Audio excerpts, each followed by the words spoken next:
Hello everyone, this is HammerTron here with a new action figure review for you. This time I am reviewing the Marvel Legends Invisible Woman from the Fantastic Four wave in early 2020. This is part of the Super Skrull Build-A-Figure. Here is a nice window box. I enjoy the window boxes so I can see the contents of the box, so I can see the action figure, the accessory, and the Build-A-Figure piece. So I hope that Hasbro will continue using the window boxes for future action figure releases. So here at the top we have a nice Fantastic Four logo, and on the bottom some information with a barcode there. One side has a picture and the other side has a mirror image of the same picture, and on the back we have a picture of the action figure here, a little biography of the Invisible Woman, the Super Skrull Build-A-Figure, and the other action figures in the wave. I've already reviewed Dr. Doom and Mr. Fantastic. Now I'm reviewing the Invisible Woman, and the other three will be coming up later on. So I will open this up and review the action figure in just a moment. Here is the one accessory that comes with the Invisible Woman action figure. It's the invisible shield. It's a little hard to see there. So here it is. Looks nice. And if we look carefully, there are some little holes in there, and this goes into the open hand of the Invisible Woman. And we want to be gentle because the fingers are soft, pliable plastic, but it is supposed to fit in there.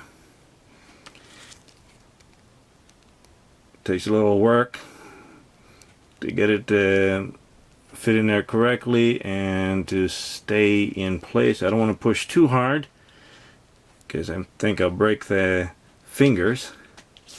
But there, she can hold on to it a little bit, although I think it'll fall out very easily. But it's an interesting accessory. Kind of fits in with what the Invisible Woman can do. Here is the Invisible Woman. Let's see how tall she is.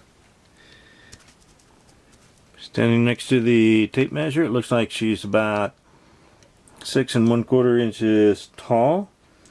Seems a little bit tall. I wonder why she's a bit taller than a couple of the other action figures I have already reviewed. So if we take a look, looks like she is wearing high-heeled boots here, and her hair seems to be fluffy. So that would account for her being a little bit taller. Take a look at the action figure here. There's some nice facial sculpting detail there, and I like the hair. The hair is a bit soft and pliable in some places here, so I like that. A lot of nice detailing in the hair. Now, this is one of the newer uniforms for the Fantastic Four. I haven't read the comic books with these particular uniform, but it certainly looks nice. Looks like clearly painted, no problems with the paint that I can tell. Looks like the Invisible Woman is physically fit. Some muscle definition there. So she's doing a good job exercising and staying in shape there.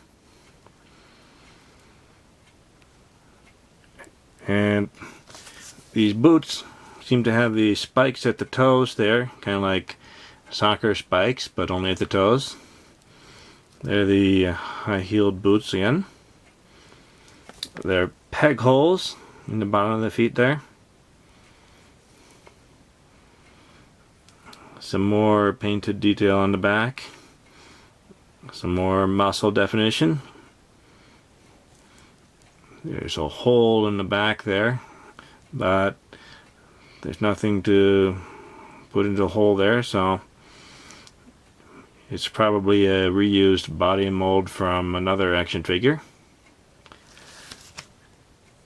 And we have an open hand here with some soft pliable plastic for the fingers, so if we're not careful these will break. And here's a fisted hand. Alright, let's take a look at the articulation. So we cannot look up because the hair is in the way. We can look down. Very nice. Side to side turning and a little bit of tilting. Very good. Now, I don't think there are any actual butterfly joints from the shoulder there, but we can move out and we get 360-degree turn there. There's no bicep swivel. There's a single jointed elbow that goes that far, and there is swivel at the elbow, so that's nice. And the wrist can turn and a little bit of hinge. Now these joints are just a little bit ratcheted, so there's a soft ratcheting, so maybe you don't hear it, but it's there, so I hope that means the joints will last longer. There's a diaphragm cut where we can bend back quite a bit, and we can bend forward that much, so I'll move around that much. There's no waist cut. And can she do the splits? No, she can't do the splits, not very much. And she can kick forward that much, that's nice. And just a little bit back. There's an upper thigh cut there. And double jointed knees, very nice. And the ankles move down and up, and a little bit of pivoting.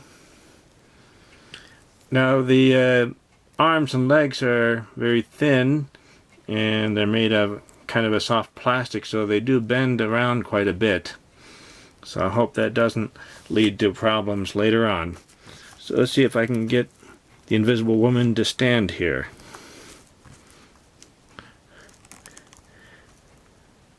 There we go.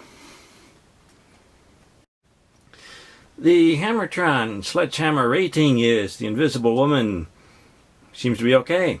It looks like she's using her invisible force field powers to prevent herself from being squashed by the sledgehammer, and it seems to be working. So this action figure is on par with the sledgehammer, not being flattened, but not standing on top of the sledgehammer. So this action figure is okay. It moves pretty nicely. I had no trouble with any of the joints.